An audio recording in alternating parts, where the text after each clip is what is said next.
5টি জায়গায় নিজেকে নিয়ন্ত্রণ করুন। এই 5টি জায়গায় যদি আপনি নিজেকে নিয়ন্ত্রণ করতে পারেন, আপনি হচ্ছেন আসল পুরুষ। আপনাকে দিয়ে সব কাজেই সম্ভব ইনশাআল্লাহ। 1, যখন আপনি একা থাকবেন তখন খারাপ চিন্তা নিয়ন্ত্রণ করুন।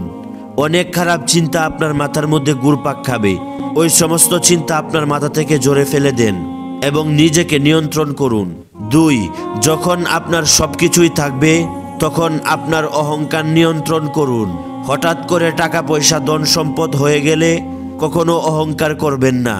একটা কথা মনে রাখবেন, আজ টাকা আছে, কালকে সেই টাকা নাও থাকতে পারে, এজন্যই কখনো অহংকার করবেন না। 3, যখন আপনি দুঃখ কষ্টে থাকবেন তখন নিজের আবেগ নিয়ন্ত্রণ করুন।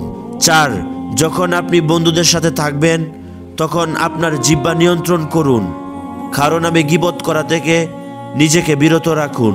5, যখন আপনি রেগে যাবেন তখন আপনার শরীর ও মুখ নিয়ন্ত্রণ করুন। আপনার হাত দ্বারা কেউ যেন কষ্ট না পায়, এজন্যই সবসময় আপনার হাত এবং মুখ নিয়ন্ত্রণ করুন। নিজেকে নিয়ন্ত্রণ না করলে রাগ, অহংকার, আবেগ, সততা আপনাকে নিয়ন্ত্রণ করবে।